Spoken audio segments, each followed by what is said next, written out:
ஓம் சாய்ராம்.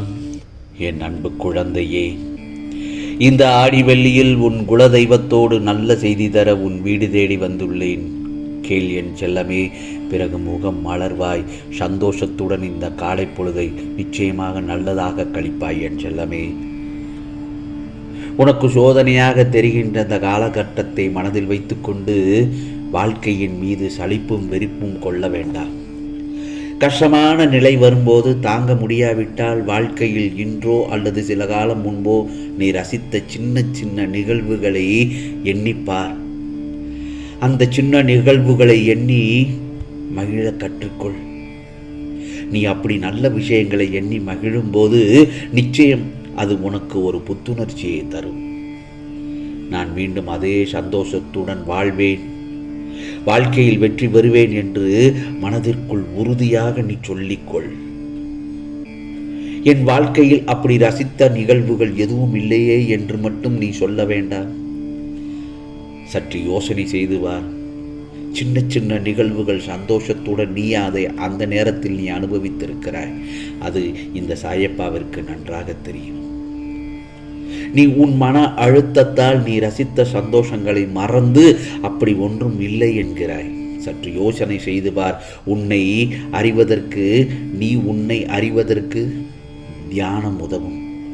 அனுதினமும் நீ தியானத்தை செய்து வந்தால் உன்னுடைய அலைபாயும் எண்ணங்கள், துயரங்கள், ஏமாற்றங்கள் ஆகிய அனைத்தும் சிறிது சிறிதாக அடங்க துவங்கும்.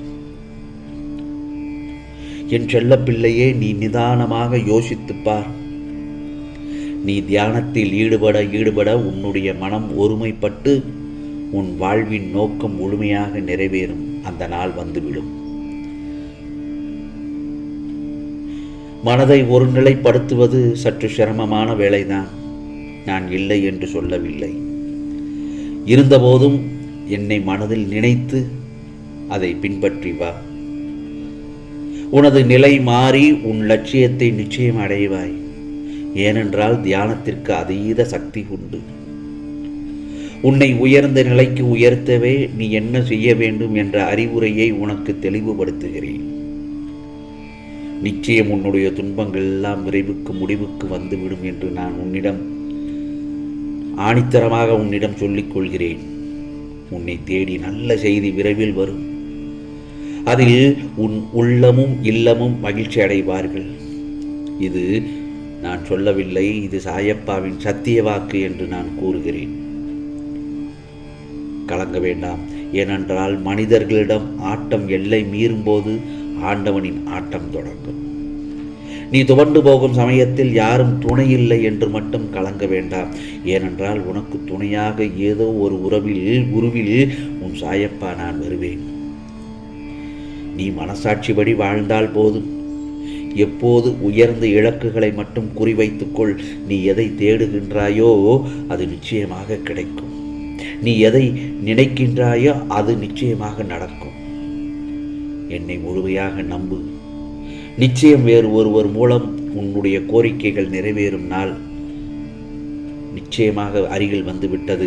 நான் என்னை அன்புடன் அழைப்பவர்களுக்கு இந்த சாயப்பா எப்பொழுதும் ஏமாற்றத்தை தரமாட்டேன். இங்கு வாழும் எல்லோருக்கும் ஓர் எதிர்பார்ப்பு ஒன்று உண்டு அல்லவா? உனக்கு பண கஷ்டம், மற்றவர்களுக்கு பலவிதமான கஷ்டங்களுடன் இருக்கிறார்கள். இவற்றை எல்லாவற்றுக்கும் மன உளைச்சலுக்கு முடிவு வரப்போகிறது என்றுதான் நான் சொல்கிறேன். உன் குடும்பத்தோடு மன மகிழ்ச்சியோடு நிம்மதியான சந்தோஷமான வாழ்க்கை வாழப்போகிறாய். அது நிச்சயமாக உனக்கு கிடைக்கப் போகிறது. ஏனென்றால் நல்ல மனம் கொண்டவர்கள் என்றுமே தோற்பதில்லை. இந்த சாயப்பாவை நம்பியவர்கள் ஒருபோதும் நான் கைவிடப்படுவதில்லை. நீயாக மனதில் ஒன்றை வைத்துக்கொண்டு உன் மன நிம்மதியை கெடுத்து கொண்டிருக்கிறாய். நீ நினைக்கின்ற காரியங்கள் நடக்காமல் போகும் சமயங்களில் மனம் உடைந்து போகிறாய். இந்த சாயப்பா உனக்கு செய்ய வேண்டியதை தக்க சமயத்தில் செய்து கொண்டுதான் இருக்கிறேன். அதற்கு நீ சற்று பொறுமையாகத்தான் இருக்க வேண்டும். ஏனென்றால் எல்லாவற்றுக்கும் ஒரு நேரம் காலம் இருக்கிறது. வாழ்க்கையில் வளர்விரை தேய்விரை என இரண்டும் இருக்கத்தான் செய்யும். நீ எதையெல்லாம் இழந்தாயோ அதைவிட அதிகமாக அது உன்னை வந்து சேரும்படி நான் செய்வேன். நன்றாக உழைத்து முன்னேறு. காற்றில் ஈரத்தன்மை இருந்தால் அடிக்கின்ற காற்று நமக்கு சுகமான தென்றலாய் தெரியும். அதே போலவே உன் வாழ்க்கையில் நிம்மதி இருந்தால்தான் அது அழகான உயிரோட்டம் உள்ள வாழ்க்கைக்கு ஒரு அர்த்தமாகும்.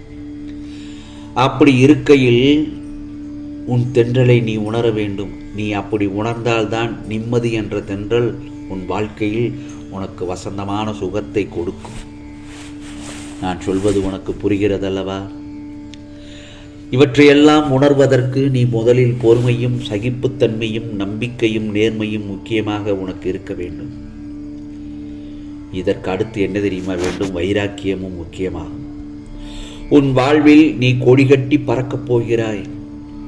உரிய நேரத்தில் உரியதை உனக்கு அளிப்பேன். நிரந்தரமான வெற்றி என்றும் உழைப்பால் மட்டுமே பெற முடியும், அதிர்ஷ்டத்தால் அல்ல. உன் மனம் ஒன்றே உன்னை வீழ்த்தக்கூடிய ஒரே ஆயுதம்.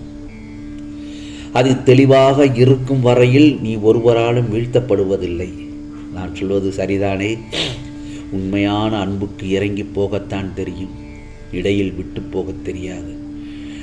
அழகான பொய்களில் அன்பினை பெறுவதை விட உண்மையான கோபங்களில் அன்பாக ஏற்றுக்கொள்ளலாம். விதியின் விளையாட்டு இருக்கத்தான் செய்யும். விதிக்கு தெரியாது விதிவிலக்கு இருக்கு என்பது. வாழ்க்கையில் துணையாக இருப்பவர்கள் எல்லாம் விலகி போகும்போது தான் தெரிகின்றது தெய்வம் மட்டும்தான் நமக்கு துணை என்று. ஆகவே வாழ்க்கை என்ற பயணத்தில் நல்லதும் கெட்டதும் தொடரத்தான் செய்யும். இன்பம் வரும்போது ரசிப்பது போல் துன்பம் வரும்போது சகித்து கொண்டு செல்ல பழகி கொள்ள வேண்டும். ஆம் சொல்லமே. ஆகவே உன்னுடைய வேண்டுதல்களை நிச்சயமாக உன் சாயப்பா நிறைவேற்றி தருவேன். அதற்கான காலமும் நேரமும் வந்துவிட்டது. ஆனால் அவற்றை புரிந்து கொள்ளக்கூடிய சக்தி உனக்கு குறைவாகவே இருக்கிறது. காரணம் உன்னுடைய கோபம். கோபத்தை முதலில் தூக்கி எறி. சாயப்பா நான் உன்னோடு இருக்கிறேன். வெற்றியை நோக்கி நீ செல்லலாம். வெற்றி மட்டுமே உன் பாதை. நம் வாழ்க்கையில் மிக முக்கியமான சில விஷயங்களை நாம் செய்ய வேண்டும். அது நமக்கு பெரிய பலனை கொடுக்கும். அதில் முக்கியமான ஒன்று பெற்றோர்களை வணங்குவது.